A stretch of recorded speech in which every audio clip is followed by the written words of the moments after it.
आप सबों को यीशु सहाय। त्रय के बाद 14वें रविवार की आराधना में आप सबों का स्वागत है। धन्यवाद देते हैं परमेश्वर पिता ने फिर से अनुग्रह करा है कि आज हम त्रय के बाद 14वें रविवार की आराधना को अपने अपने घरों में रहकर कर सके। सो आज की इस आराधना को प्रारंभ करते हुए हम प्रारंभिक गीत में जाएंगे। गीत नंबर 17 तेरे सन्मुख शीश नवाते।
परमेश्वर पिता और पुत्र और पवित्र आत्मा के नाम से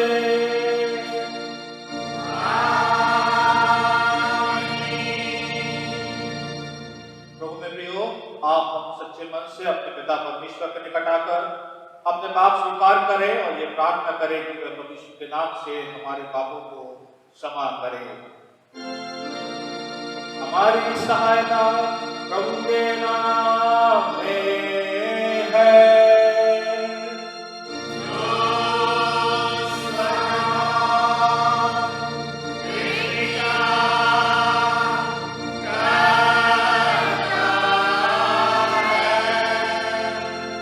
मैंने कहा कि मैं अपने प्रभु के सामने अपने पापों को अंगीकार करूंगा।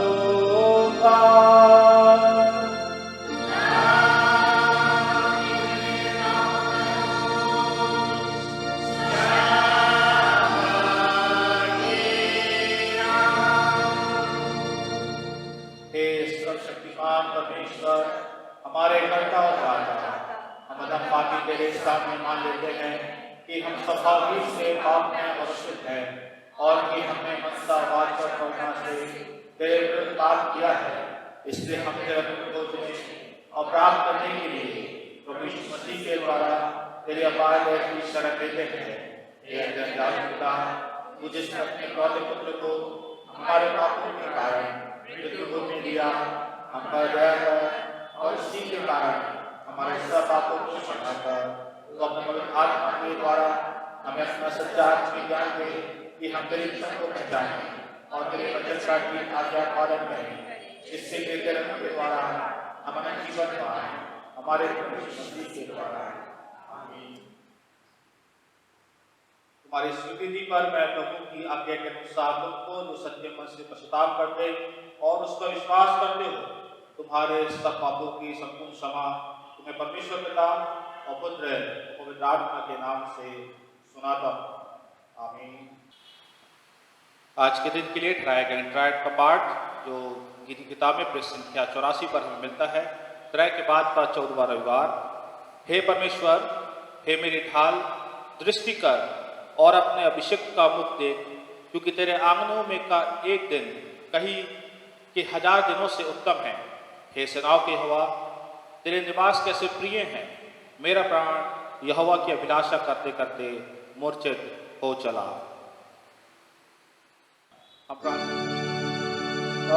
परमेश्वर पिता और पुत्र और पवित्र आत्मा की महिमा होवे।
हे प्रभु, हम तुझसे प्रार्थना करते हैं, अपनी अनंत दया से अपनी कलीसिया को संभाले रहे, और इसलिए कि मनुष्य अपनी दुर्बलता के कारण गिरने से नहीं बच सकता, अपनी सहायता से सदा हमें सब हानिकारक बातों से बचा और उन सब बातों की ओर ले चल जो हमारे लिए जीवन के लिए लाभदायक है।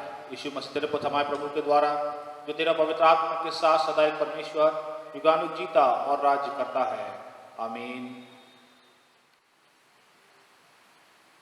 तरह के बाद 14वें रविवार की प्रार्थना के लिए ठहराया गया पुराने नियम का पाठ इस वक्त हम सुनेंगे, जो मिलता है नीति वचन उसका 4था अध्याय 14 पद से लेके 23 पद तक। नीति वचन उसका 4था अध्याय 14 पद से 23 पद तक। पुराने नियम का पाठ जो हमें मिलता है नीति वचन उसका 4था अध्याय पद 14 से 23 पद तक। यहाँ परमेश्वर के वचन में इस प्रकार लिखा है, दुष्टों की राह में पाँव न रखना और न बुरे लोगों के मार्ग पर चलना। उसे छोड़ दे, उसके पास से भी ना चल, उसके निकट से मुड़कर आगे बढ़ जा। क्योंकि दुष्ट लोग यदि बुराई ना करें तो उनको नींद नहीं आती, और जब तक वे किसी को ठोकर न खिलाए तब तक उन्हें नींद नहीं मिलती। वे तो दुष्टता से कमाई हुई रोटी खाते और उपद्रव के द्वारा पाया हुआ दाखमधु पीते हैं। परंतु धर्मियों की चाल उस चमकती हुई ज्योति के समान है, जिसका प्रकाश दोपहर तक अधिक अधिक बढ़ता रहता है। दुष्टों का मार्ग घोर अंधकार में है, वे नहीं जानते कि वे किससे ठोकर खाते हैं। हे मेरे पुत्र, मेरे वचन ध्यान धर के सुन और अपना कान मेरी बातों पर लगा। इनको अपनी आंखों की ओट ना होने दे, वरन अपने मन में धारण कर, क्योंकि जिनको वे प्राप्त होती हैं वे उनके जीवित रहने का और उनके सारे शरीर के चंगे रहने का कारण होती है। सबसे अधिक अपने मन की रक्षा कर, क्योंकि जीवन का मूल स्रोत वही है। परमेश्वर अपने वचन पर पढ़े और सुने जाने पर आशीष दे। इसी के साथ आज के दिन के लिए ठहराया गया हम पत्री के पाठ को भी सुनेंगे, जो मिलता है गलतियों की पत्री उसका 5वां अध्याय 16 पद से लेके 24 पद तक। गलतियों उसका 5वां अध्याय 16 से 24 पद। आज के दिन के लिए पत्री का पाठ जो हमको मिलता है गलतियों 5:16 से 24। पर मैं कहता हूँ, आत्मा के अनुसार चलो तो तुम शरीर की लालसा किसी रीति से पूरी ना करोगे, क्योंकि शरीर आत्मा के विरोध में और आत्मा शरीर के विरोध में लालसा करता है, और ये एक दूसरे के विरोधी हैं, इसलिए कि जो तुम करना चाहते हो वह ना करने पाओ। और यदि तुम आत्मा के चलाए चलते हो तो व्यवस्था के अधीन ना रहे। शरीर के काम तो प्रकट हैं, अर्थात व्यभिचार, गंदे काम, लुचपन, मूर्ति पूजा, टोना, बैर, झगड़ा, ईर्ष्या, क्रोध, विरोध, फूट, विधर्म, डाह, मतवालापन, लीला कीड़ा और इनके जैसे और काम हैं। इनके विषय में मैं तुमसे पहले से कह देता हूँ, जैसा पहले कह भी चुका हूँ, कि ऐसे ऐसे काम करने वाले परमेश्वर के राज्य के वारिस ना होंगे। पर आत्मा का फल प्रेम, आनंद, शांति, धीरज, कृपा, भलाई, विश्वास, नम्रता और संयम है। ऐसे ऐसे कामों के विरोध में कोई भी व्यवस्था नहीं। और जो मसीह यीशु के हैं, उन्होंने शरीर को उसकी लालसाओं और अभिलाषाओं समेत क्रूस पर चढ़ा दिया है। आज के पत्री का पाठ यहीं समाप्त होता है। परमेश्वर अपने वचन के पढ़े और सुने जाने पर आशीष दे। हम दूसरा नंबर गीत गाएंगे, गीत नंबर 463 463।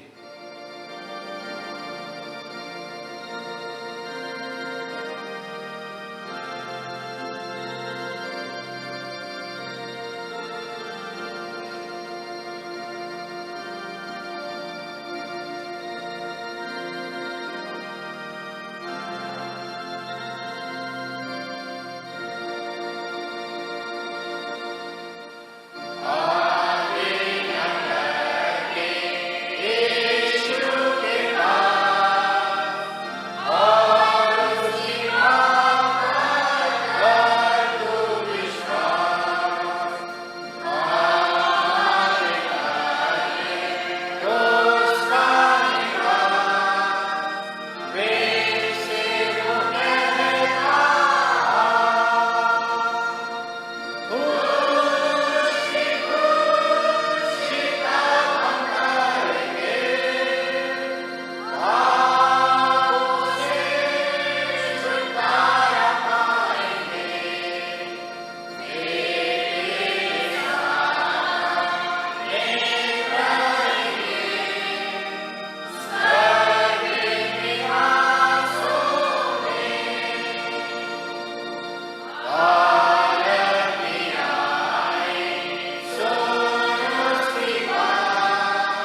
आइए आज के दिन के लिए ठहराए गए हम सुसमाचार के पाठ को सुनेंगे।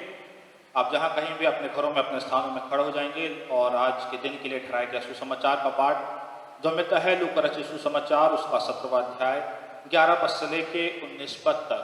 लूका रचित सुसमाचार उसका 17वां अध्याय 11 से 19 पद तक। ऐसा हुआ कि वे यरूशलेम जाते हुए समरिया और गलील के बीच में होकर जा रहे थे। किसी गांव में प्रवेश करते समय उसे 10 कोढ़ी मिले। उन्होंने दूर खड़े होकर ऊंचे शब्द से कहा, हे यीशु, हे स्वामी, हम पर दया कर। उसने उन्हें देखकर कहा, जाओ और अपने आप को याजकों को दिखाओ। और जाते ही जाते वे शुद्ध हो गए। तब उसमें से एक ये देखकर कि मैं चंगा हो गया हूँ, ऊंचे शब्द से परमेश्वर की बड़ाई करता हुआ लौटा और यीशु के पांव पर मुंह के बल गिरकर उससे धन्यवाद करने लगा। और वह सामरी था। इस पर यीशु ने कहा, क्या 10 शुद्ध ना हुए तो फिर वे 9 कहाँ हैं? क्या इस परदेशी को छोड़ कोई और ना निकला जो परमेश्वर की बड़ाई करता? तब उसने उनसे कहा, उठकर चला जा, तेरे विश्वास ने तुझे चंगा किया है। यहाँ पर आज के दिन के लिए ठहराया गया पवित्र सुसमाचार का पाठ समाप्त होता है। आइए हम एक साथ मिल करके अपने मसीह विश्वास वचन को प्रेरितों के विश्वास वचन के अनुसार एक साथ कहेंगे। हम विश्वास करते हैं परमेश्वर सर्वशक्तिमान पिता पर जो स्वर्ग और पृथ्वी का करता है। हम विश्वास करते हैं यीशु मसीह पर जो उसका इकलौता पुत्र हमारा प्रभु है। वह पवित्र आत्मा की शक्ति से घर में आया, तुम्हारे मध्यम से जन्मा और बात का अधिकार होगा, क्रूस पर चढ़ाया गया, मर गया, गाड़ा गया, आत्माओं के रूप में मर गया, तीसरे दिन में से जी उठा, स्वर्ग पर चढ़ गया और सर्वशक्तिमान परमेश्वर पिता की दाहिने पर बैठा है। वहाँ से विजेता और अंतों का न्याय करने आएगा। हम विश्वास करते हैं पवित्र आत्मा पर, एक पवित्र विश्वासी कलीसिया पर, पवित्र की सहभागिता पर, पाप क्षमा पर, मृत्यु के पुनरुत्थान और अनंत जीवन पर। आमीन। तीसरे नंबर गीत नंबर 36 हम मिलकर के गाएंगे। वचन की तैयारी के लिए हम गीत नंबर 36 मिलकर के गाएंगे।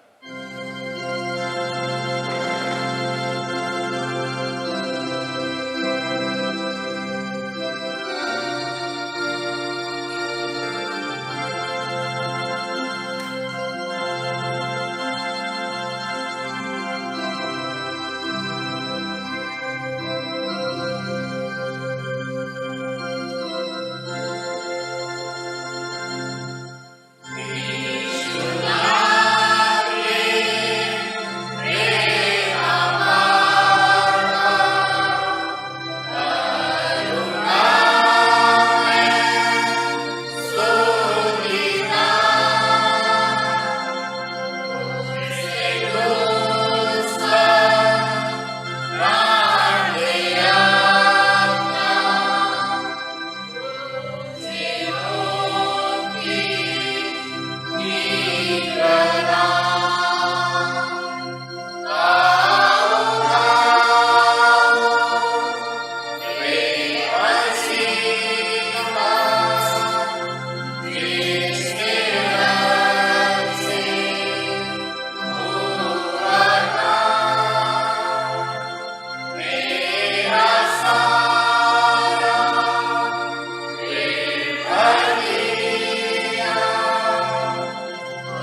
धन्यवाद देते हैं कि फिर से प्रभु ने अनुग्रह करा है कि आज हम एक और प्रभु के दास के माध्यम से आज परमेश्वर के जीवित वचन को सुन सके। हर रविवार हम अलग अलग प्रभु के दासों के द्वारा से परमेश्वर के वचन को सुन रहे हैं और आज रेवरेंड आशीष खंडेलवाल के द्वारा से परमेश्वर का वचन आप लोगों के बीच में रखा जाएगा। रेवरेंड आशीष से आप सभी लोग परिचित हैं। 2 साल पहले वो हमारी कलीसिया में कन्वेंशन स्पीकर होकर के आए थे और एक अच्छा समय उन्होंने कलीसिया के साथ बिताया, परमेश्वर के वचन को बांटा और मैंने उनसे निवेदन करा था कि आज इस दिन में वो ही परमेश्वर के वचन को बांटेंगे। सो ये रिकॉर्डेड सरमन है और मेरा विश्वास है कि आज इस दिन में इस वचन के द्वारा से जो उन्होंने भेजा है आप आशीष पाएंगे। आप सबको जय मसीह की। हम परमेश्वर का धन्यवाद देते हैं कि उसने एक और बार मुझे और आपको इस सुबह की आराधना में जुड़ने का अवसर दिया है। परमेश्वर भला है और उसकी भलाई का जितना हम बखान करें उतना कम है। और बार बार परमेश्वर हमें अपनी उपस्थिति में लाकर यह दिखाना चाहता है कि देखो कि जब तुम मेरी उपस्थिति में आते हो तो तुम कितना आनंद को, उत्साह को और सामर्थ्य को प्राप्त करते हो। और बार बार मैं तुम्हें जीवन देता हूं ताकि तुम मेरे सम्मुख बने रहो। सो मैं परमेश्वर का धन्यवाद देता हूं कि उसने मुझे और आपको एक बार फिर संगति करने का अवसर दिया है। साथ ही साथ मैं धन्यवाद देना चाहूँगा रेवरेंड जयंत मैथ्यूस का, जिन्होंने मुझे आज सुबह वचन बांटने का, आपके साथ संगति करने का एक सौभाग्य दिया। मुझे आमंत्रित किया कि मैं आपके बीच में प्रभु के वचन को बांट सकूं। और आप सभी का जिन्होंने वास्तव में मुझे स्मरण किया और लगातार मुझे प्रार्थनाओं में उठा के रखा ताकि चंद सालों के बाद फिर एक बार मैं इस वर्चुअल तरीके से ऑनलाइन वर्शिप में आपके साथ जुड़ सकूं। आज के वचन के लिए हमने बाइबल से 2 पाठों को लिया है जो कि नए नियम से पाए जाते हैं। पहला पाठ पाया जाता है पत्रियों में से प्रेरित पौलुस का खत कुरिन्थियों के नाम, उसका दूसरा खत और उसके 10वें अध्याय के 3 पद से लेकर 5वें पद तक। 2 Corinthians chapter 10 verses 3 to 5 यहाँ इस प्रकार से लिखा है, क्योंकि यद्यपि हम शरीर में चलते फिरते हैं तो अभी शरीर के अनुसार नहीं लड़ते, क्योंकि हमारी लड़ाई के हथियार शारीरिक नहीं पर गढ़ों को ढा देने के लिए परमेश्वर के द्वारा सामर्थी हैं। इसलिए हम कल्पनाओं का और हर एक ऊंची बात का जो परमेश्वर की पहचान के विरोध में उठती है खंडन करते हैं और हर एक भावना को कैद करके मसीह का आज्ञाकारी बना देते हैं। दूसरा पाठ हम देखते हैं सुसमाचार से, मत्ती रचित सुसमाचार और उसका 14वां अध्याय और उसके 13वें पद से लेकर 21वें पद तक। The gospel according to Saint Matthew chapter 14 verses 13 to 21। जब यीशु ने यहाँ सुना तो वहाँ नाव पर चढ़कर वहाँ से किसी सुनसान जगह को एकांत में चला गया। लोग यह सुनकर नगर नगर से पैदल ही उसके पीछे हो लिए। उसने निकलकर एक बड़ी भीड़ देखी और उन पर तरस खाया और उनके बीमारों को चंगा किया। जब सांझ हुई तो उसके चेलों ने उसके पास आकर कहा, यह सुनसान जगह है और देर हो रही है, लोगों को विदा किया जाए कि वे बस्तियों में जाकर अपने लिए भोजन मोल लें। पर यीशु ने उनसे कहा, उनका जाना आवश्यक नहीं, तुम ही उन्हें खाने को दो। उन्होंने उससे कहा, यहाँ हमारे पास 5 रोटी और 2 मछलियों को छोड़ और कुछ नहीं है। उसने कहा, उनको यहाँ मेरे पास लाओ। जब उसने लोगों को घास पर बैठने को कहा और उन 5 रोटियों और 2 मछलियों को लिया और स्वर्ग की ओर देखकर धन्यवाद किया और रोटियां तोड़ तोड़कर चेलों को दी और चेलों ने लोगों को। जब सब खाकर तृप्त हो गए तो चेलों ने बचे हुए टुकड़ों से भरी हुई 12 टोकरियां उठाई और खाने वाले स्त्रियों और बालकों को छोड़कर 5000 पुरुषों के लगभग थे। ये खुदावन का वचन है। खुदावन इसके पढ़े और सुने जाने पर आशीष थे। आइए हम प्रार्थना करें। हमारे जीवते और महान सामर्थ्य पिता परमेश्वर, हम बहुत ही धन्यवादी हृदय के साथ आपके समीप आते हैं। इस प्रातः काल में पिता परमेश्वर प्रभु, अपने आप को हम तेरे चरणों में समर्पित करते हैं, धन्यवाद देते हैं कि रविवारीय कलीसियाई आराधना के लिए पिता परमेश्वर प्रभु, आपने इस तरीके से हमें सम्मिलित होने का और आराधना करने का एक सुंदर और बहुमूल्य अवसर प्रदान किया है। प्रभु जी, जो वचन पढ़ा गया है पिता परमेश्वर प्रभु, हमारी प्रार्थना है कि उसे सुनने वाले कान दे, ग्रहण करने वाला हृदय दे और उस वचन पर चलने वाला जीवन दे। हम सारा आदर महिमा आपको देते हैं, प्रार्थना यीशु के नाम से मांगते हैं, आमीन। मसीह में प्रिय अजीजों, मुझे आज भी याद है कि कुछ साल पूर्व मैं आपके बीच में आया और मुझे सौभाग्य प्राप्त हुआ कि मैं कन्वेंशन में आपके बीच प्रभु के वचन की सेवा को कर सकूं। आपके हर एक सहयोग के लिए, प्यार के लिए, प्रार्थनाओं के लिए, आपके ग्रीटिंग्स के लिए जो आप फेसबुक पर, व्हाट्सएप के द्वारा देते रहते हैं, मैं और मेरा परिवार सदैव आभारी है। आज जिस वचन की ओर हम अपने ध्यान को लेकर जाते हैं उसका शीर्षक है क्लीन अप योर माइंड, मन की शुद्धि। इन दिनों में जबकि चारों ओर तनाव का वातावरण है और आर्थिक संकट में है, पारिवारिक और सामाजिक दुविधाओं में इंसान फंसा हुआ है, फ्यूचर को लेकर, भविष्य को लेकर बहुत सारे प्रश्न हमारे सामने हैं, इन सब के बीच में आवश्यक है कि हमारे मन की शुद्धि का होना चाहिए। और माइंड मस्ट बी क्लीन। हमारा मन जो है, हमारा माइंड जो है, हमारे विचार जो है, वो पूर्णतः से स्वस्थ या शुद्ध होना चाहिए। और इस बात को प्रभु यीशु मसीह अपने चेलों को सिखाते हैं और संत पौलुस भी इस बात को लिखते हैं। और उन दोनों अध्यायों को जिनको हमने आज पढ़ा है बाइबल से, वे इसी ओर हमारे ध्यान को लेकर जाना चाहते हैं। यदि हम अपने मन को देखें तो मालूम चलेगा कि मन में एक अंधापन या एक अंधेरापन पाया जाता है, और जिसके द्वारा कई एक प्रिटेंशंस में या आर्ग्यूमेंट्स में या अनबिलीफ में या इम्पॉसिबिलिटीज में, असंभवताओं में, अविश्वास की बातों में, वाद विवाद में और कई एक ऐसे विचारों में जो परमेश्वर की ओर से नहीं होते हैं, उसमें हम फंस जाते हैं। क्योंकि एक अंधेपन को या एक अंधेरे को हम मन में देखते हैं। जब प्रभु यीशु मसीह ने अपने चेलों से कहा कि तुम इन्हें खाने को दो, इनका यहां से जाना आवश्यक नहीं, तो चेले बड़े ही कठिन बात को प्रभु यीशु मसीह के सामने रखते हैं और कहते हैं कि 5 रोटी और 2 मछली को छोड़ हमारे पास और कुछ नहीं है। इससे पहले कि अगर वार्तालाप को हम देखें तो यीशु मसीह जो है उन भीड़ में बीमारों को चंगाई दे रहे हैं और चेले जो है वो समय को देख रहे हैं। ये समय निकला जा रहा है और समय निकलता जा रहा है, अब तो सांझ हो गई है।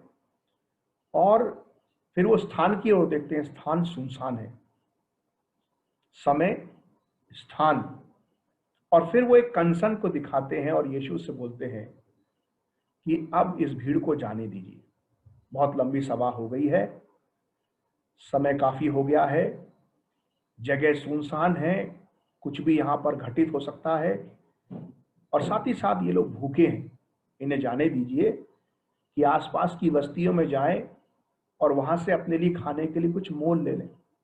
यीशु कहते हैं इनका जाना आवश्यक नहीं। यीशु मसीह के चेले उस प्रार्थना सभा में थे।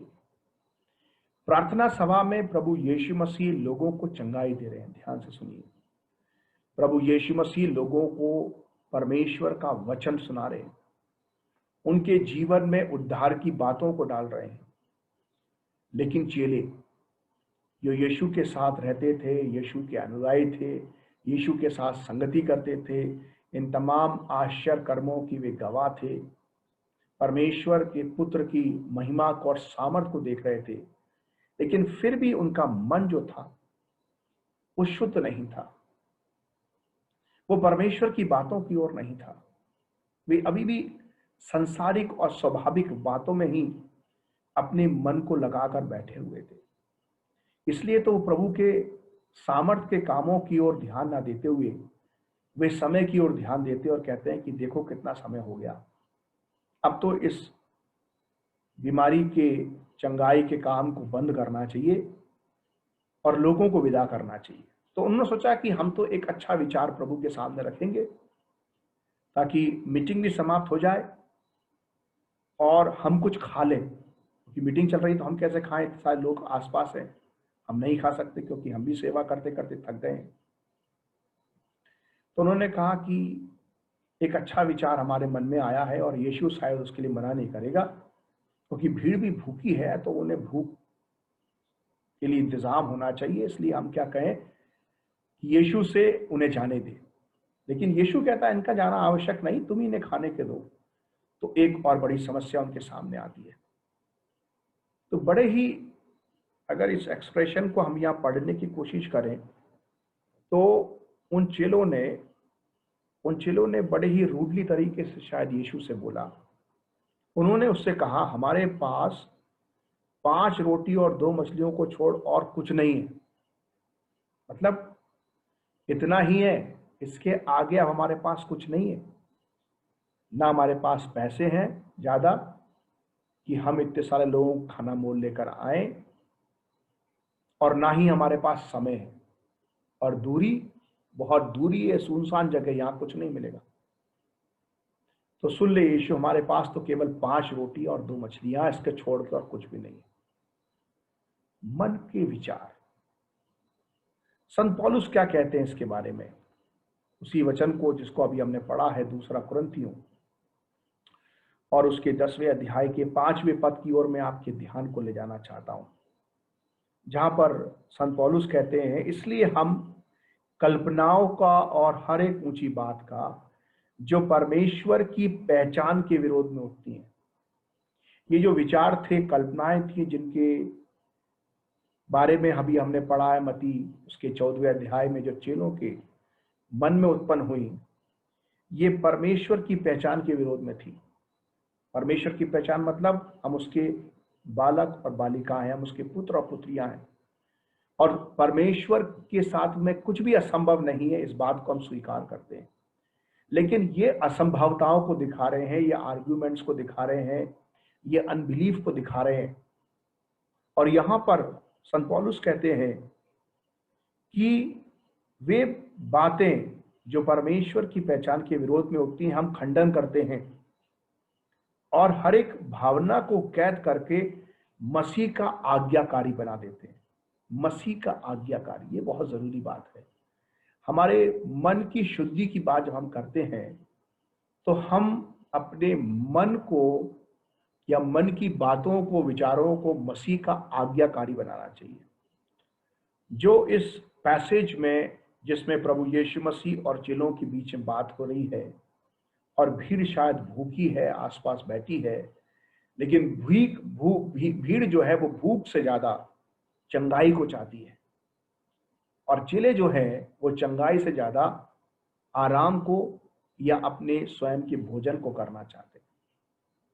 और यीशु मसीह जो है वो लोगों को परमेश्वर के राज में प्रवेश कराना चाहता है, क्योंकि प्रभु यीशु मसीह कहता है कि मेरा खाना जो है ये रोटी नहीं है, मेरा खाना है कि मैं अपने भेजने वाले की इच्छा को पूरा करूं।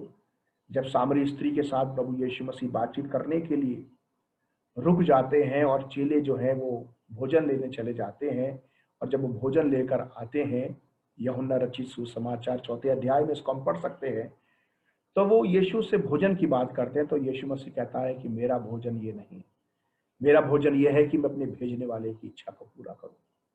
भीड़ का भोजन यह है कि वो शारीरिक चंगाई को प्राप्त करे, मानसिक चंगाई को प्राप्त करे, और चेलों का भोजन यह है कि हम आराम कर लें और जो शारीरिक भोजन है उसका भी हम सेवन कर लें। इसलिए प्रभु यीशु मसीह के सामने एक असंभव बात को वो रखते हैं और कहते हैं कि हमारे पास तो 5 रोटी और 2 मछलियों को छोड़ और कुछ भी नहीं है। जब हम अपने मन के बारे में सोचते हैं अपने माइंड के बारे में जब हम विचार करते हैं, सो प्रभु का वचन उसके बारे में क्या कहता है। उत्पत्ति उसके 6वें अध्याय के 5वें पद में ये परमेश्वर स्वयं कहता है कि मनुष्य की बुराई पृथ्वी पर बढ़ गई है और उनके मन के विचार में जो कुछ उत्पन्न होता है वह निरंतर बुरा ही होता है। मनुष्य के मन के विचार में, बहुत ध्यान सुनिए, मन के विचार में जो कुछ उत्पन्न होता है वह निरंतर बुरा ही उत्पन्न होता है। इसका मतलब यह है कि हमारा मन जो है वो डिसोबीडियंट है, वो अनाज्ञाकारी है, बुराई की ओर भागता है, बुरे विचार उसके अंदर उत्पन्न होते हैं, वो रिबेलियन है, वो बलवा करने वाला है। परमेश्वर कुछ सिखाना चाहता है, वो उसके विपरीत जाकर काम करना चाहता है। वंडरिंग है, इधर उधर भटकता रहता है। बहुत बार आप देखेंगे कि आप वचन सुन रहे हैं, सुनते सुनते सुनते सुनते आपका मन जो है वो कहीं और चले गया, आप किसी और काम के बारे में सोच, शरीर वहीं पर ही है, आंख खुली हुई है, कान खुले हुए हैं, लेकिन मन के विचार कहीं और चले गए। बहुत बार ऐसा देखा जाता है। या फ्लोटिंग है, उसमें हिचकोले आते रहते हैं, ऊपर नीचे, ग्राफ जो है उसका एकदम स्टेबल नहीं होता, ऊपर नीचे चलता रहता है। तो जब हमारे मन की स्थिति ये है तो याद रखिए कि जो भी जंग हम लड़ने के लिए जाते हैं पाप के विरोध में, ध्यान सुनिए, जो भी जंग हम पाप के विरोध में लड़ने के लिए जाते हैं उसकी हार और जीत पहले ही हमारे मन के विचारों में निश्चित हो जाती है। और यही चेलों के साथ हो रहा था और यीशु मसीह उनके मन के विचारों को बदल रहा था। यीशु मसीह लोगों की शारीरिक चंगाई दे रहा था और साथ ही साथ चेलों को आत्मिक चंगाई दे रहा था कि जो मन के जो विचार हैं, जिसमें अविश्वास की बातें हैं, जिसमें मतभेद की बातें हैं, जिसमें असंभवताएं की बातें, उन सबको प्रभु यीशु मसीह दूर कर रहा था। और वो जो पाप आ रहा था, क्योंकि जब हम अविश्वास करते हैं वो पाप है। जब हम मसीह पर, मसीह की बातों पर अविश्वास करते हैं, दैट इज अ सिन। अविश्वास करना एक गुनाह है, एक पाप है। और ये बैटल जो है, ये युद्ध है पाप के प्रति, ये हमेशा हमारे मन से प्रारंभ होता है और फिर वो हमारी शारीरिक क्रियाओं में दिखाई देता है। सो संत पौलुस एक बहुत ही प्रमुख और गहरी बात को कहते हैं रोमियो और उसके 7वें अध्याय के 19वें पद में, और उसके 24वें पद को भी हम पढ़ेंगे। Romans chapter 7 verses 19 and verse 24। यह इस प्रकार से लिखा है, इस प्रकार मैं यहाँ व्यवस्था पाता हूँ कि जब भलाई करने की इच्छा रखता हूँ तो बुराई मेरे पास आती है। मैं भलाई करने की इच्छा रखता हूँ, लेकिन मेरे मन के विचार इस प्रकार से मुझे कंट्रोल कर देते हैं कि फिर मेरे हाथ से या मेरे जीवन से बुराई हो जाती है। वचन 24 में संत पौलुस लिखते हैं इसी अध्याय के, मैं कैसा अभागा मनुष्य हूं, मुझे इस मृत्यु की देह से कौन छुड़ाएगा। एक विचार उनके मन में आया है कि मुझे इस मृत्यु की देह से कौन छुड़ाएगा। मन के विचार का शुद्ध होना बहुत जरूरी है। 4 बातें बताकर मैं आज इस सरमन को समाप्त करना चाहूंगा, जिसमें क्लीन अप माइंड है या मन की शुद्धि है। सबसे पहली बात जो हमें सीखनी है मन की शुद्धि के लिए, वो है don't believe everything that you think. हर एक उस बात पर आप विश्वास मत करो जो आप सोचते हो या विचारते हो, क्योंकि जेनेसिस 6:5 में लिखा हुआ है कि मनुष्य के मन में जो कुछ उसके विचार, मन के विचार में जो कुछ उत्पन्न होता है सो बुरा ही उत्पन्न होता है। So we are not allowed to believe on every thought which is coming in our mind. हम हर एक उस विचार पर विश्वास नहीं रखें जो हमारे मन में उत्पन्न हो रहे हैं। क्यों नहीं रखें? क्योंकि हमारा मन जो है वो कंफ्यूज्ड है, वो एंशियस है, चिंता करने वाला है, झट उतावला करने वाला है। उसके अंदर हर एक बुरे विचार ही उत्पन्न होते हैं। और हम देखते हैं कि बहुत सारे डाउट्स उसके अंदर उत्पन्न होते हैं। लेकिन बाइबल कहती है कि हमारे मन को वास्तव में परमेश्वर की अधीनता में लाने की आवश्यकता है।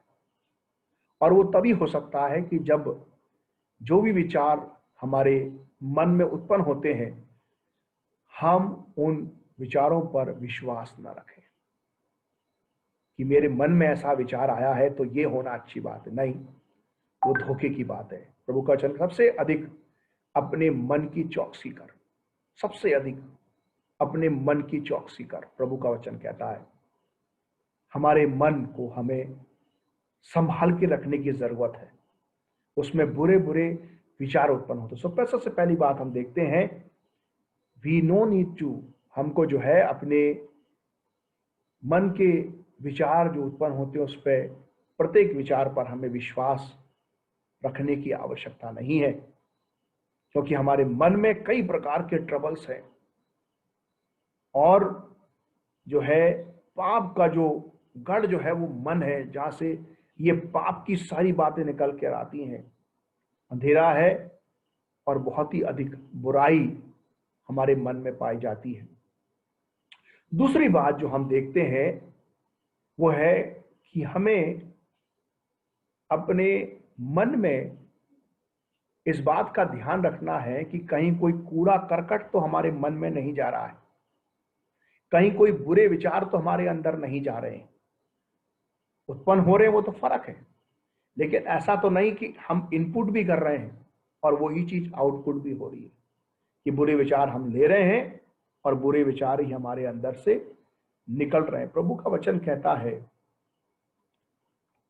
नीति वचन उसके 15वें अध्याय के 14वें पद में, यहाँ राजा सुलेमान इस बात को लिखते हैं और मुझे लगता है कि इसको हम पढ़ें तो बहुत अच्छी बात को हम सीखेंगे।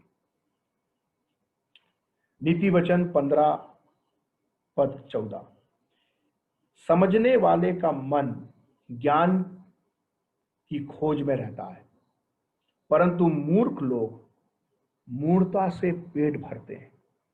परंतु मूर्ख लोग मूढ़ता से पेट भरते हैं। हमारे मन में जब हम विचारों को लाते हैं तो हम बहुत ही ध्यान दें कि हम किन बातों को देख रहे हैं, किन बातों को हम सुन रहे हैं और किन बातों को अपने मस्तिष्क में या मन में आने के लिए हम अनुमति दे रहे हैं। क्योंकि हमारा देखना और सुनना और उन बातों को ग्रहण करना ये बहुत बहुत प्रभाव डालता है कि हमारे मन की शुद्धि हो रही है या हमारे मन में और भी अशुद्धता प्रवेश कर रही है। शायद आपको कंप्यूटर का ये टर्म याद होगा, GIGO, GIGO। What is GIGO? Garbage in garbage out, मतलब कूड़ा अंदर लिया है और कूड़ा ही हमने बाहर निकाला है। संत पौलुस लिखते हैं, पहला कुरिन्थियों उसके 6वें अध्याय के 12वें पद में मैं आपके सामने पढ़ूंगा। पहला कुरिन्थियों अध्याय 6 पद 12, बहुत ध्यान सुनिए। सब वस्तुएं मेरे लिए उचित तो हैं, परंतु सब वस्तुएं लाभ की नहीं। सब वस्तुएं मेरे लिए उचित तो हैं, परंतु मैं किसी बात के अधीन ना होऊंगा। कितनी गहरी, सच्ची और सरल बात और सच्ची बात यहां पर संत पौलुस लिख रहे हैं। मैं दोबारा पढ़ूंगा। सब बातें मेरे लिए उचित हैं, परंतु सब लाभ की नहीं। बातें सुनने में, देखने में उचित लगती हैं, लेकिन क्या वो हमारे लाभ की है? समय बहुत हो गया है, सुनसान जगह उचित बात है, लेकिन क्या प्रभु यीशु मसीह के सामने वो लाभकारी है? इन्हें जाने दे क्या कि ये भोजन मोल लें, उचित तो दिख रही है, लेकिन लाभ की नहीं है, क्योंकि परमेश्वर जो अल्फा और ओमेगा है, जो आदि और अंत है, जिसने सारी सृष्टि की रचना करी, उनके बीच में फिर दिन और रात क्या उसके सामने। जब वो बीमारों को चंगा कर रहा है तो क्या वो भूखों को खाना नहीं खिला सकता? चेलों के मन के विचार गार्बेज इन गार्बेज आउट, जो अभी तक देखा है, जो अभी तक सुना है, उसी को अलाउ किया है, और वो सांसारिक बातें हैं और वो ही निकल कर आ रही हैं।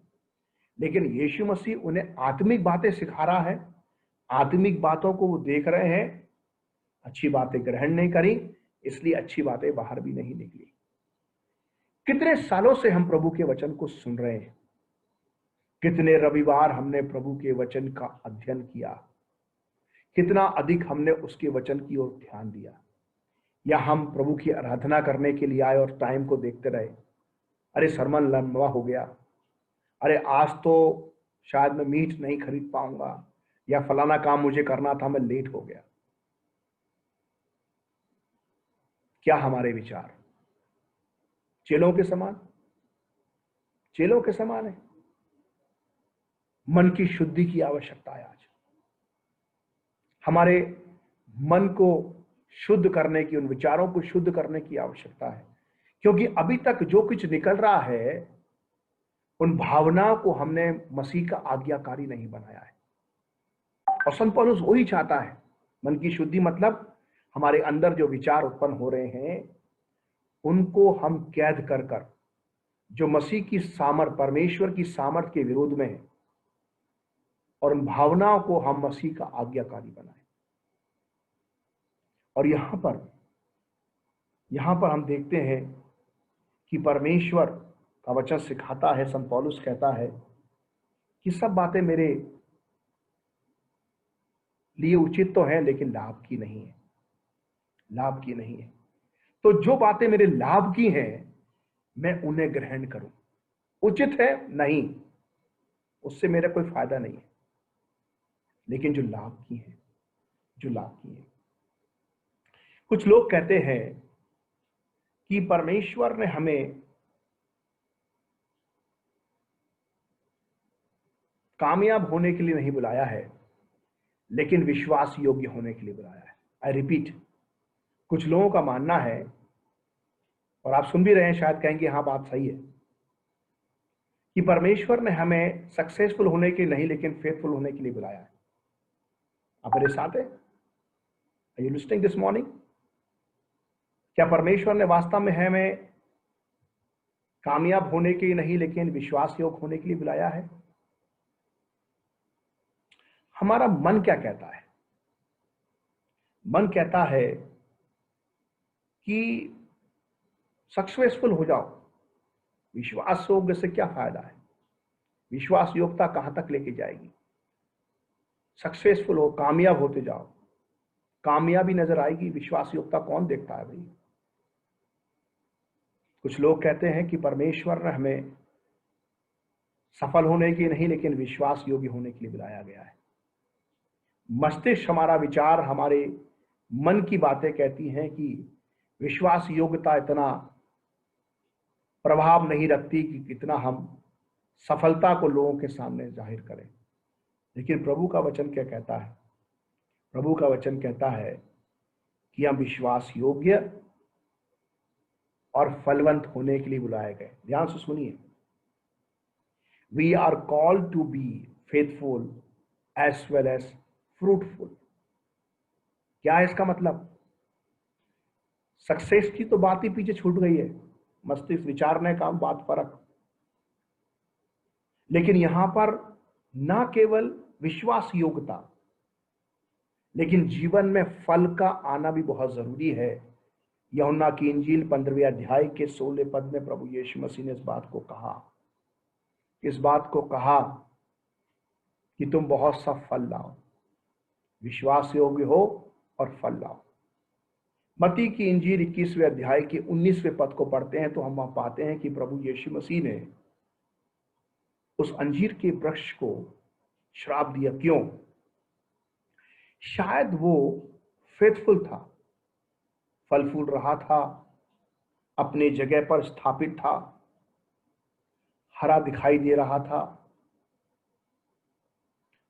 आकर्षित कर रहा था, लेकिन फ्रूटफुल नहीं था। उस विश्वास योग्यता से क्या फायदा जिसमें कोई फल ही ना हो? ध्यान से सुनिए, प्रभु यीशु मसीह के चेले विश्वास युक्त थे लेकिन फ्रूटलेस थे, फ्रूटलेस। और प्रभु यीशु मसीह उनके जीवन में फ्रूट को लाना चाहता था। Faithfulness without fruitfulness, it is incomplete, it is incomplete. प्रभु चाहता है कि जब हम विश्वास योग्य हैं तो हमारा जीवन फल रहित नहीं लेकिन फल से लदा हुआ होना चाहिए। और फल गलातियों 5:22 में लिखे आत्मा के फल के बारे में 9 फल हैं, मुझे बताने की जरूरत नहीं, आप सभी को रटे हैं, जुबानी है। परमेश्वर चाहता है कि जब हम विश्वास योग्य हैं तो हम अपने जीवन में फल को भी लेकर आए। और गीगो के सिद्धांत को हम याद रखें। GIGO, what is that? Garbage in garbage out. यदि हमने परमेश्वर की बातों को सुना है, उसने अपने अंदर लिया है, तो वो ही बातें बाहर निकलेंगी। फिर गार्बेज नहीं निकलेगा, फिर गंदगी नहीं निकलेगी, लेकिन अच्छी बातें निकलेगी क्योंकि मन की शुद्धता हो चुकी है। संत पौलुस कहते हैं रोमियो 12:2 में, तुम्हारे बुद्धि के नए हो जाने से तुम्हारा चाल चलन बदलता जाए। What is that? What is that? It is having a very deep meaning, metanoia. Once you have taken U-turn from this world towards Christ, never ever turn back. तुम कभी पीछे ना मुड़ो क्योंकि तुमने अपने एक जीवन में निर्णय को लिया है। और ये तभी हो सकता है जब हम अपने मन को, विचारों को गार्ड करें, हम उसकी देखभाल करें, हम उसकी ओर ध्यान दें। अभी तक हमने 2 बातों को देखा है। पहली बात, हर एक मन में जो विचार उत्पन्न होते हैं उस पर हम विश्वास नहीं रखें क्योंकि मन के विचार में जो कुछ उत्पन्न होता है सब बुरा उत्पन्न होता है। दूसरी बात, हम अपने मन को गार्ड करें या उसकी देखभाल करें। कहीं ऐसा तो नहीं गंदगी अंदर जा रही है तभी गंदगी बाहर निकल रही है, लेकिन अगर मसीह का वचन अंदर जाएगा तो मसीह का वचन ही फिर हमारे जीवन से बाहर आएगा। भजन संहिता 101 पद 3 में भजनकार क्या कहता है, मैं आपके सामने पढ़ना चाहता हूं। Psalm 103 वर्स, Psalm 101 वर्स 3 यहां लिखा हुआ है, मैं किसी ओछे काम पर चित्त न लगाऊंगा। जो ओछा काम है उस पर चित्त न लगाऊंगा। मैं कुमार्ग पर चलने वालों के काम से घिन रखता हूं, ऐसे काम में मैं ना लगूंगा। कितनी अच्छी प्रार्थना है भजनकार की कि ऐसे घिनौने काम में, ऐसे कुमार्ग पर मैं नहीं चलूंगा और मैं उस पर मन नहीं लगाऊंगा, मैं उससे घिन करूंगा। क्यों? क्योंकि ये मेरे जीवन को बर्बाद कर सकते हैं, ये मेरे विचारों को दूषित कर सकते हैं। इसलिए हम याद रखें कि हमारे अंदर परमेश्वर की बातें जाना चाहिए और परमेश्वर की बातें ही हमारे जीवन से बाहर आना चाहिए। तीसरी बात, कभी भी हम सीखना बंद ना करें। क्यों? क्योंकि हमारे सीखने की कोई समय सीमा नहीं है, कोई उम्र नहीं है। हम ता जिंदगी सीखेंगे। चेले इतने समय चलते चलते भी यीशु मसीह से सीखने की विचारधारा को रखना चाहिए था। जब यीशु ने कहा कि तुम इन्हें खाने को दो, तो उन्हें सीखने का समय था कैसे, लेकिन उन्होंने एक रूढ़ प्रत्युत्तर यीशु मसीह के सामने रखा। 5 रोटी और 2 मछली को छोड़ और कुछ नहीं है हमारे पास में। शायद सीखने की अब उनकी इच्छा समाप्त हो रही थी। वो सोच रहे थे कि हम जो सोच रहे हैं वो सही सोच रहे हैं, और यीशु उस तरीके से शायद नहीं सोच पा रहा है। लेकिन यीशु चाह रहा था कि जैसे मैं सोच रहा हूं वैसे ही चेले सोचें।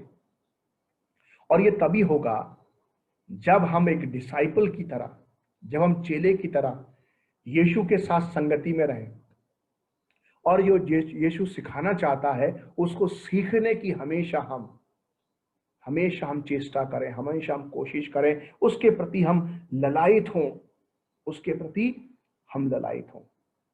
और प्रभु चाहता है कि हम उसकी बातों से सीखें और जानें कि परमेश्वर का राज्य कैसा है, परमेश्वर की सामर्थ कैसी है, परमेश्वर कैसे हमारे जीवन में अद्भुत कामों को और योजनाओं को पूरा करना चाहता है। मैं आपके सामने एक पद पढ़ना चाहूंगा, मत्ती की इंजील 11वें अध्याय और उसके 28वें और 29वें पद में प्रभु यीशु मसीह कहते हैं, हे सब परिश्रम करने वालों और बोझ से दबे लोगों, मेरे पास आओ, मैं तुम्हें विश्राम दूंगा। पहली बात, I will give you rest, because you become so restless by doing your own work, by thinking that you are doing fantastic work, but you are heavy laden. तुम बहुत बोझ से दबे हो। You need a rest. Come to me. I will provide you rest. Secondly, दूसरा कहता है, मेरा जुआ अपने ऊपर उठा लो। ये कैसा रेस्ट है? अगर रेस्ट के लिए बुला रहे हैं तो फिर जुआ उठाने की बात क्यों है? और क्या कहते हैं, और मुझसे सीखो, लर्न फ्रॉम मी, मुझसे सीखो। क्या सीखो? क्योंकि मैं नम्र और मन में दीन हूं। अगर मन की शुद्धि होनी है तो हमें हलीम होने की आवश्यकता है। यीशु मसीह कहते हैं, मैं नम्र और मन में दीन हूं। क्या है? शरीर में दीनता की बात नहीं करते परमेश्वर यीशु मसीह। वो कहते हैं, I am humble in my mind, humble in my mind. Are we enough humble in a mind? क्या हम वास्तव में अपने मन में नम्र और दीन है कि प्रभु जो सिखाना चाहता है उसको हम सीखें? इस कोविड-19 के दौर में परमेश्वर हमें नम्र बनाना चाहता है। पृथ्वी के समस्त राष्ट्र सोचते थे कि हम सब कुछ कर सकते हैं और हमें कोई बर्बाद नहीं कर सकता, इतने सारे वेपन्स हमारे पास में, और हम सारी कामयाबियों को हासिल करते जाएंगे। हमारे पास इतना अच्छा टेक्नोलॉजी, इतनी अच्छी साइंस है कि कोई बीमारी हमको मौत के मुंह तक नहीं डाल सकती। लेकिन एक छोटा सा कोरोना वायरस आया और उसने पूरी दुनिया के राष्ट्रों को, बड़े बड़े विद्वानों को, बड़े बड़े डॉक्टरों को परेशान करके रख दिया कि अभी तक वैक्सीनेशन पूर्णता बना नहीं पाए। इसका मतलब क्या है? अहंकार अच्छा नहीं। मन के विचार अहंकारी बनाते हैं, लेकिन जब उन विचारों को हम शुद्ध करते हैं प्रभु की ओर दृष्टि कर प्रभु के सामर्थ्य को हम पहचान कर, अपनी भावनाओं को हम प्रभु के आज्ञाकारी बनाकर, तो फिर हम नम्र हो जाते हैं, फिर हम दीन हो जाते हैं, फिर हम परमेश्वर के हाथों में उपयोगी हो जाते हैं।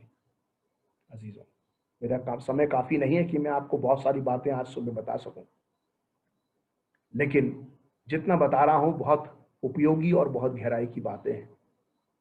चेले शायद उस लेवल तक नहीं आ पा रहे थे क्योंकि उनकी सीखने की जो क्षमता थी वो घटती जा रही थी, लेकिन यीशु मसीह सिखाना चाहते थे और इसलिए उन्होंने कहा कि तुम भोजन दो। How we are going to provide? We have only 5 chapatis and 2 small fishes. यीशु ने कहा, ले आओ, this is more than enough.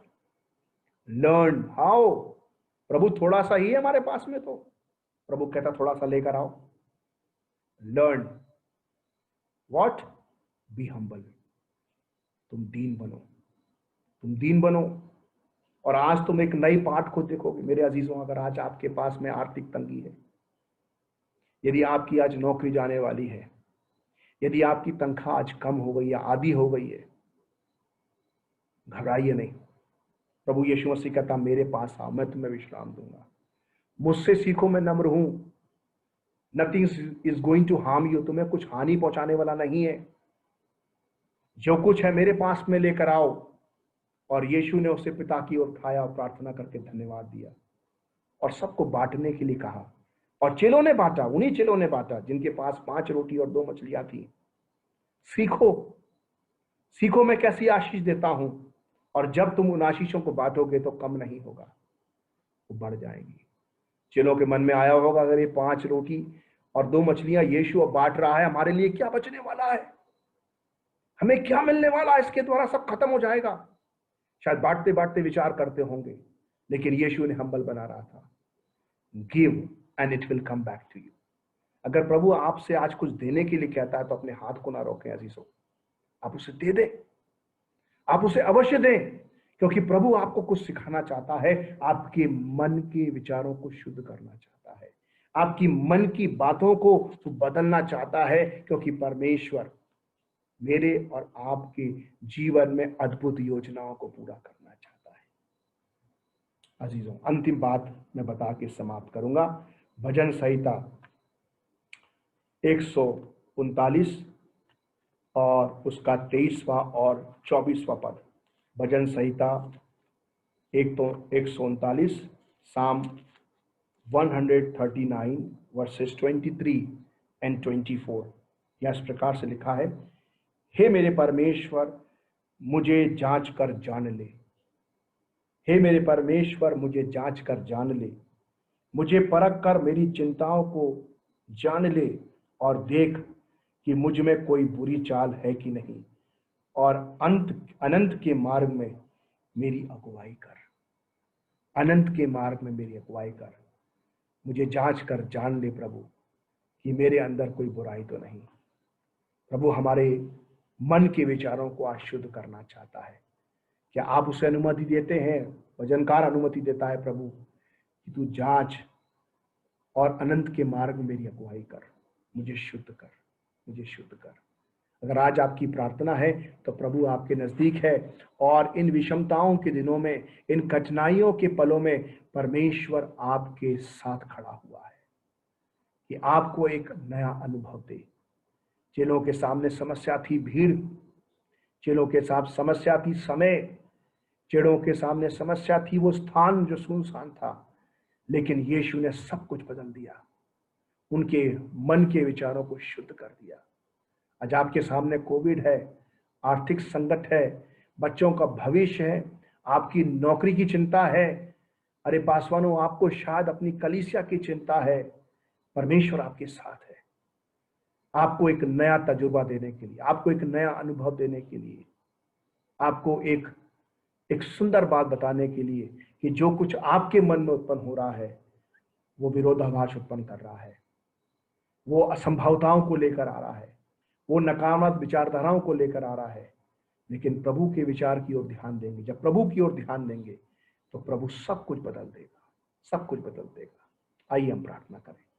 सामर्थी पिता परमेश्वर, एक बार फिर हम धन्यवाद देते हैं सागर की इवेंजेलिकल लूथरन चर्च की कलीसिया के लिए, पासवान रेवरेंड जैन मैथ्यूज के लिए, उनके परिवार के लिए खुदा प्रभु जी कि पिता परमेश्वर प्रभु उन्होंने आज जब तेरे वचन को सुना है तो खुदान परमेश्वर प्रभु ये कलीसिया एक तेजोमय कलीसिया हो पिता परमेश्वर प्रभु, जो पिता परमेश्वर प्रभु तुझमें एक नए अनुभव को आज प्राप्त करके पिता परमेश्वर कठिनाई के पलों में खुदा प्रभु अपने मनों को शुद्ध कर सके, अपने विचारों को बदल सके प्रभु जी। क्योंकि ऐसा ही पिता परमेश्वर प्रभु कठिनाई के पलों में तूने चेलों की विचारधारा को बदला पिता परमेश्वर, और उसके माध्यम से खुदा प्रभु आज तूने हमें भी शिक्षा दी है प्रभु। मैं प्रार्थना करता हूँ खुदा प्रभु, अब हम नकारात्मक विचारधारा में नहीं पिता परमेश्वर प्रभु, लेकिन सकारात्मक विचारधारा में आगे बढ़ सकें प्रभु जी। हम सब बातों को आपके हाथ में सौंपते हैं खुदा प्रभु। आप हर एक को पिता परमेश्वर अपनी ओर से आशीष दें और पिता परमेश्वर की आवश्यकताओं को पूरा करें प्रभु। आपके दास होने के नाते में हर एक को पिता पुत्र और पवित्र आत्मा के नाम से ब्लेस करता हूं प्रभु जी, और प्रार्थना करता हूं खुदा प्रभु ये कलीसिया हमेशा तेरे नाम की महिमा और गवाही के लिए हमेशा खुदा परमेश्वर प्रभु तैयार रहे, और पिता परमेश्वर आपका जलाल इसके ऊपर हमेशा जाहिर रहे प्रभु। हम सारा आदर महिमा आपको देते हैं और प्रार्थना उद्धार करता प्रभु यीशु मसीह के नाम से मांगते हैं, आमीन। एक बार फिर मैं आप सभी को प्रभु यीशु मसीह के नाम से जय मसीह के कहता हूँ, और पादरी साहब को जिन्होंने मुझे अवसर दिया कि मैं आपके बीच में प्रभु के वचन को बांट सकूं। मेरे और मेरे परिवार के लगातार आप प्रार्थना करते रहें। जय मसीह की जय मसीह।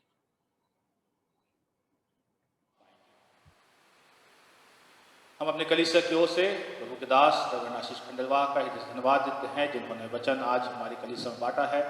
हम आपके लिए, आपके परिवार के लिए और आपकी सेवकाई के लिए परमेश्वर से प्रार्थना करते हैं कि परमेश्वर दिन प्रतिदिन आपकी कलीसिया को और आपके परिवार को और आपको अपने अनुग्रह में बढ़ाता चला जाए और बहुत सारे लोग आपके द्वारा से प्रभु के पास आए। यही हमारी प्रार्थना है। पुनः हम आपको आज के वचन के लिए धन्यवाद देते हैं। कुछ प्रार्थना का निवेदन है जो हम आपके सामने रख रहे हैं। निरंतर प्रार्थना करिए मिस्टर बसंत जोसफ के लिए, मिसेस दास के लिए आप प्रार्थना करते रहिए, मिस्टर सचिन मसीह के लिए, बहन अमीशा मसीह के लिए प्रार्थना करेंगे जो पॉजिटिव पाई गई है, और मिसेस जूडी आसरा के लिए, और जितने भी लोग हमारे कलीसिया में आश्वस्त हैं उन सबों के लिए आप प्रार्थना करते रहिए। केवल सूचना यही है कि आने वाले कुछ सप्ताह अभी भवन बंद ही रहेगा। आपको पता है कि ये महामारी बहुत तेजी से फैल रही है और संक्रमण बहुत तेजी से फैल रहा है, और इसे कलीसिया के लोगों की सुरक्षा को देखते हुए, आप सबों की सुरक्षा को देखते हुए ये निर्णय लिया गया है कि कुछ रविवार हम इसी तरह ऑनलाइन आराधना करेंगे, और जैसा भी उचित समय आएगा हम मिल करके फिर से भवन में आराधना करेंगे। पर जब तक आपको सूचना नहीं मिलती है आप इसी तरह अपने घरों में रह करके ऑनलाइन आराधना करेंगे। ये सुना होगा कि मिलकर एक साथ ऑफ करेंगे।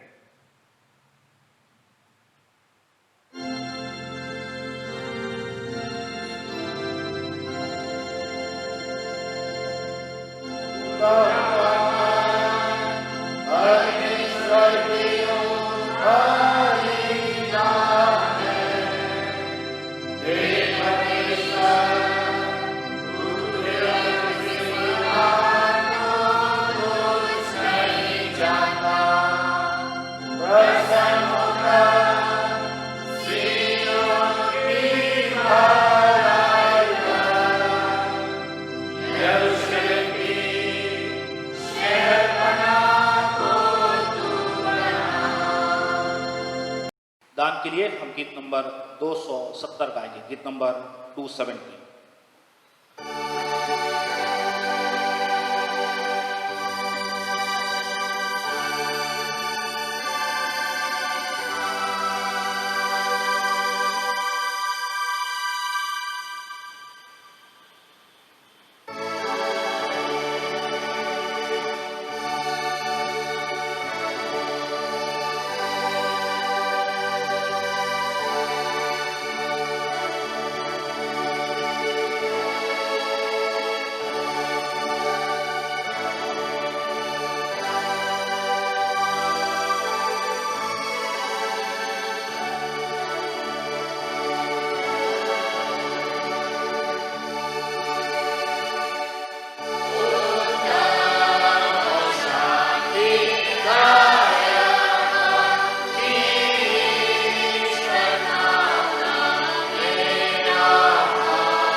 हे पवित्र त्रैक परमेश्वर, हम तेरा धन्यवाद करते हैं कि तूने अपने कृपा में प्रकटीकरण से हम पर प्रकट किया है।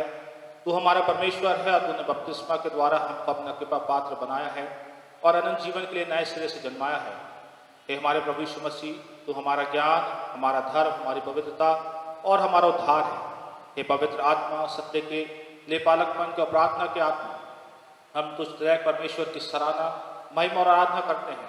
हमारे पास आ और हमारे हृदय में वास कर, हम में सच्चा विश्वास और जीवती आशा उत्पन्न कर, और ऐसा कर कि हम मन को तेरे पवित्र दूसरों के साथ और सब चुने हुए के साथ तेरे स्वर्ग के पवित्र स्थानों में तेरी भक्ति, स्तुति और सेवा कर सके। परमेश्वर पिता, आज के इस दिन में हम अपने उन प्रिय लोगों को याद करते हैं जो हमारी कलीसिया में हैं, अस्वस्थ है प्यारे पिता, और विशेषकर जो इस महामारी के कारण से प्यारे पिता अस्पतालों में हैं या जहाँ कहीं भी हैं प्यारे पिता, हम उनके लिए आपके नाम से चंगाई की प्रार्थना को बोलते हैं। हम स्मरण करना चाहते हैं मिस्टर बसंत जोसफ को प्यारे पिता।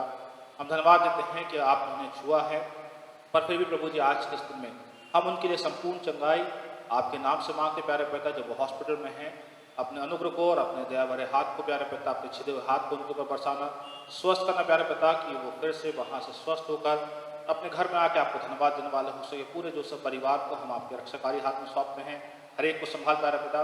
मिसेस दास को भी हम स्मरण करते प्यारे पिता, बहन अमीशा मसीह के लिए प्रभु जी हम प्रार्थना करते हैं, इन दोनों पर आपकी दया की दृष्टि बनी रहे, इन्हें भी आप छुए और चंगाई दें, ताकि प्रभु जी ये भी हॉस्पिटल से स्वस्थ होकर घर में आके आपको धन्यवाद देने वाले हो सके प्यारे पिता। मिस जूडी आस रख ले प्यारे पिता, और भी वो लोग जिन्हें हम जानते हैं नहीं जानते हैं, अस्वस्थ है, हम हर एक के लिए बड़े विश्वास के साथ आज के इस दिन में आपके नाम से चंगाई की प्रार्थना को बोलते हैं, और हम जानते हैं कि आपने हमारी प्रार्थना को सुना है। हमारी कलीसिया पर आपकी आशीष हो, एक एक परिवारों को आपके हाथ में सौंपते प्यारे पिता, हर एक पर अपने अनुग्रह की दृष्टि को बनाना। और प्रभु जी, हमारी यही प्रार्थना है कि आपकी इच्छा के तहत भवन खोले जाए प्यारे पिता, और हम फिर से आराधना कर सके। हमारी प्रार्थना सारा आदर हम आपको देते हुए इस विनती को यीशु मसीह के नाम से मांग के सुनते हैं, आमीन। सब प्रभु की प्रार्थना के साथ कहेंगे, हे हमारे पिता जो स्वर्ग में है, तेरा नाम पवित्र माना जाए, तेरा राज्य आए, तेरी जैसी स्वर्ग है वैसे सृष्टि पर भी हो। हमारे दिन की आज दे, और जैसे हमने अपराध को क्षमा किया वैसे हमारे अपराधों को क्षमा कर, परीक्षा डाला बुराई से बचा, राज प्राप्त सदा आमीन। परमेश्वर का धन्यवाद स्तुति करो।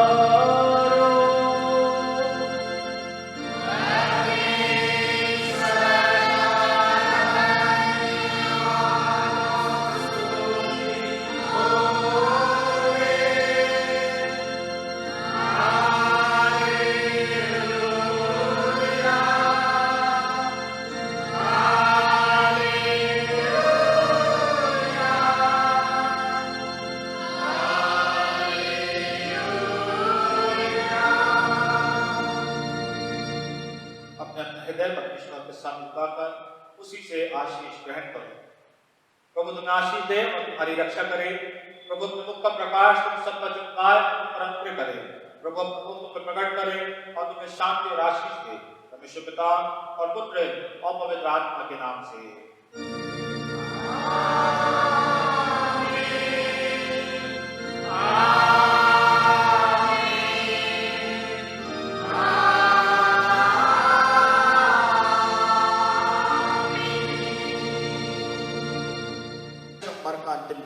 गीत नंबर 31।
आशीष दे। प्रभु का अनुग्रह, प्रभु की शांति, प्रभु की आशीष आप सबों पर और आपके परिवार पर हमेशा बनी रहे। आप सबों को यीशु से